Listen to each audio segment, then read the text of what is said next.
आज दिल्ली में लगभग 74,000 टोटल कोरोना के केस हो चुके हैं। 74,000 काफ़ी केसेस हैं, लेकिन इसको अगर हम थोड़ा समझने की कोशिश करें तो मैं यही कहूँगा कि अभी स्थिति काबू में है। चिंता की बात है, लेकिन घबराने की बात नहीं है। कुछ दिन पहले तक हम लोग लगभग 5 से 6 हज़ार टेस्ट रोज़ किया करते थे। जब हम 5 से 6 हज़ार टेस्ट रोज़ कर रहे थे तो 2 से 2,500 केस रोज आते थे पॉजिटिव। हमने टेस्ट की संख्या बढ़ा के 18,000 कर दी। पिछले कुछ दिनों से 18 से 20,000 टेस्ट रोज़ हो रहे हैं, तो 3 गुना हमने टेस्ट की संख्या बढ़ा के कर दी। तो जाहिर तौर पे जब टेस्ट इतने बड़े स्केल पे कर रहे हैं तो केसेस भी थोड़े से बढ़ रहे हैं। तो जैसे जब हम 5 से 6 हज़ार टेस्ट रोज़ कर रहे थे तो 2 से 2,500 केस पॉजिटिव आते थे। अब जब 18,000 केस रोज़ कर रहे हैं तो अब 3 से 3,500 केस इतने ही बढ़े। हमने टेस्ट 3 गुने कर दिए, लेकिन पॉजिटिव केस 2 से 3,000, पहले 2,000 आते थे, अब 3,000 आने लगे, 3,500 आने लगे। तो जाहिर तौर पे मान लीजिए कल हम 1 लाख, 2 लाख, 3 लाख टेस्ट करेंगे तो केसेस थोड़े से ज़्यादा आएंगे। अच्छी बात यह है कि 74,000 टोटल केस अभी तक हुए, इनमें से 45,000 लोग ठीक हो चुके हैं। तो लोग बड़ी तेजी से जल्दी जल्दी ठीक हो रहे हैं। ज़्यादा टेस्ट करने की वजह से ज़्यादा संख्या बढ़ती हुई दिख रही है, लेकिन लोग ठीक बहुत तेजी से हो रहे हैं। 2400 के करीब टोटल लोगों की अभी तक मौत हुई है दिल्ली में। आज की डेट में 26,000 टोटल पेशेंट हैं। अभी कोरोना के 26,000 टोटल पेशेंट हैं। उन 26,000 में से केवल 6,000 हॉस्पिटल में हैं, बाकी सब अपने घर पे अपना इलाज करा रहे हैं। बाकी सारे पेशेंट माइल्ड, थोड़ा बुखार है, थोड़ी खांसी है, ऐसे ही हैं। 6,000 पेशेंट अस्पतालों के अंदर हैं। मैं पिछले कुछ दिन का डेटा देख रहा था।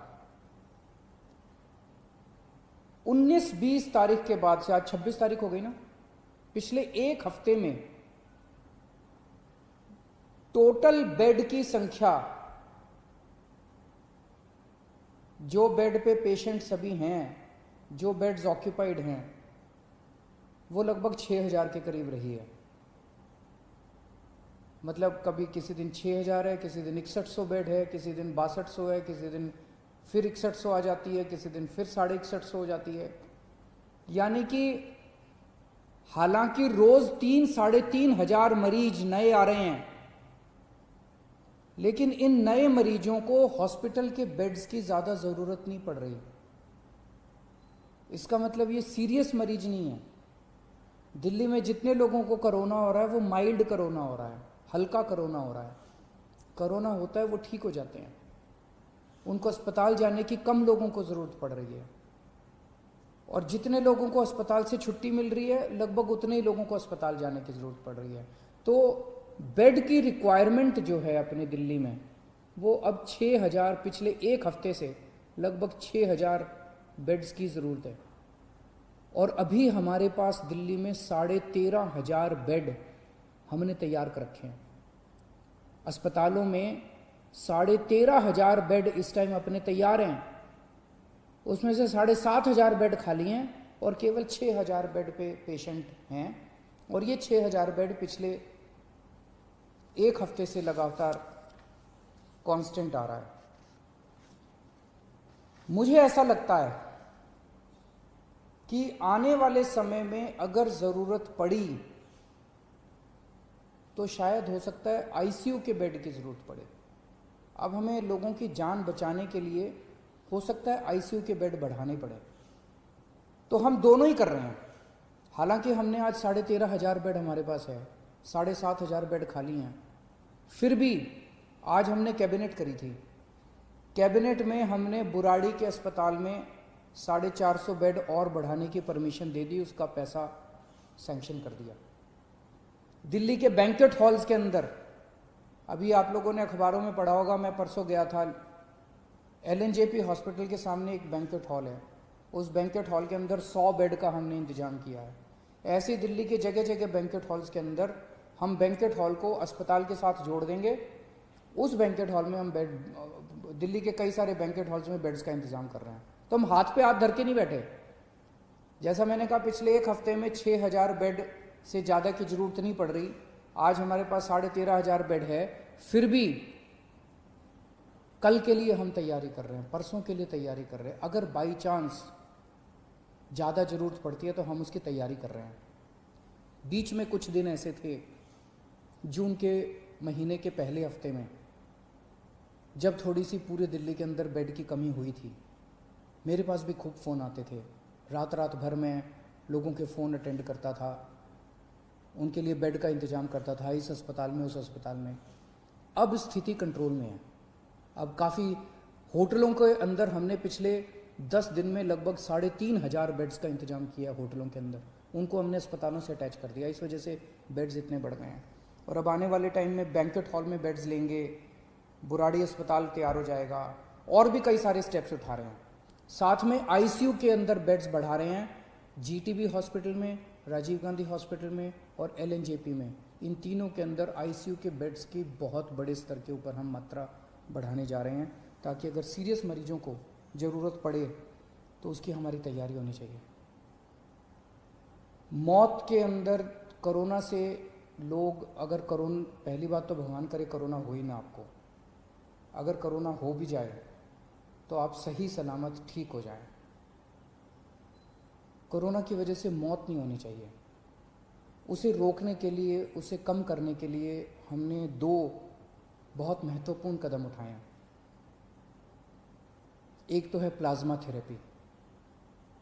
आपने सुना होगा, कुछ दिन पहले मैं प्लाज्मा थेरेपी का जिक्र किया करता था। दिल्ली पहला राज्य था पूरे देश में जहां प्लाज्मा थेरेपी को हम लोगों ने बड़े उत्साह के साथ शुरू किया। हमने इसके ट्रायल किए, LNJP अस्पताल में इसके ट्रायल हुए। 29 केसेस के ऊपर ट्रायल किए गए और उनके नतीजे बहुत अच्छे आए। उन नतीजों को फिर हमने केंद्र सरकार में सबमिट किया। अब हमें 200 और पेशेंट्स के ऊपर प्लाज्मा थेरेपी करने की इजाज़त मिली है। तो सरकारी अस्पतालों में LNJP और राजीव गांधी अस्पताल में प्लाज्मा थेरेपी की इजाज़त मिली है, और इसके बाद कई सारे प्राइवेट हॉस्पिटल्स ने भी प्लाज्मा थेरेपी की इजाज़त ले ली है। कई सारे प्राइवेट हॉस्पिटल्स भी इस टाइम प्लाज्मा थेरेपी कर रहे हैं। इसके नतीजे ये दिखाते हैं कि अगर कोई मॉडरेट पेशेंट है, अगर कोई बहुत सीवियर पेशेंट है, वेंटिलेटर पे है, मल्टी ऑर्गन फेलियर हो चुका है, ऐसे पेशेंट्स को तो शायद प्लाज्मा थेरेपी से बचा पाना मुश्किल हो। लेकिन जो लोग अभी, जिनकी हालत ज़्यादा बिगड़ी नहीं है, उनको अगर दिया जाए तो उनकी हालत को आगे बिगड़ने से रोका जा सकता है इससे। ऐसा अभी तक के नतीजों ने दिखाया है। तो प्लाज्मा थेरेपी के ज़रिए हमारी उम्मीद है कि हम मौत को कम करने में शायद सफल हो पाएँ। LNJP अस्पताल के नतीजे ये दिखाते हैं। LNJP अस्पताल में पहले डेली जितनी मौत होती थी, आज उससे आधी से भी कम हो गई हैं पिछले कुछ दिनों में, जब से प्लाज्मा थेरेपी शुरू किया। तो हमें उम्मीद है कि आने वाले समय में इससे हम इसको कम कर पाएंगे। दूसरी चीज़, कोरोना में सबसे ज़्यादा परेशानी होती है कि मरीज का ऑक्सीजन का लेवल अचानक कम हो जाता है। एक आम आदमी का ऑक्सीजन का लेवल 95 होना चाहिए। अगर ये 90 से कम हो जाए तो ये खतरा माना जाता है। 85 से कम हो जाए तो बहुत सीरियस माना जाता है। अब इसमें जैसे अगर आपका ऑक्सीजन लेवल 90 हो जाए या 85 हो जाए तो आपको सांस लेने में तकलीफ होती है और बहुत ज़्यादा ब्रेथलेसनेस होती है, सांस रुकती है आपकी, बहुत ज़्यादा आपको तकलीफ होती है।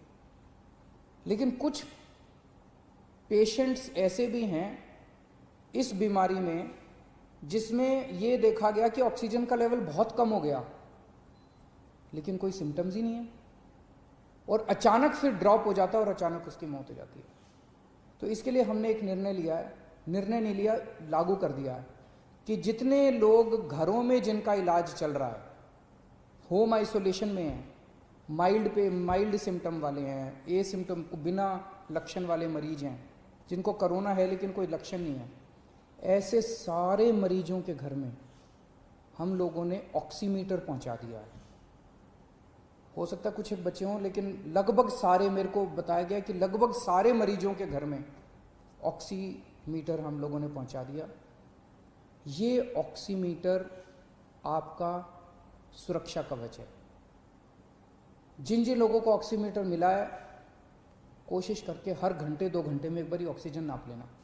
बड़ी आसान होता है, उंगली में लगा के आप ऑक्सीजन आधे मिनट में नाप सकते हो। अगर आपका ऑक्सीजन लेवल 94 के नीचे आ जाए, आप तुरंत हमें फ़ोन कर देना, आपके घर पे ऑक्सीजन इमरजेंसी में भिजवा देंगे और ज़रूरत पड़ेगी तो आपको अस्पताल में एडमिट कर देंगे। तो ये ऑक्सीमीटर आपका सुरक्षा कवच है। आप अगर ऑक्सीजन अपनी नापते रहोगे तो उम्मीद करते हैं कि फिर आप ठीक रहोगे।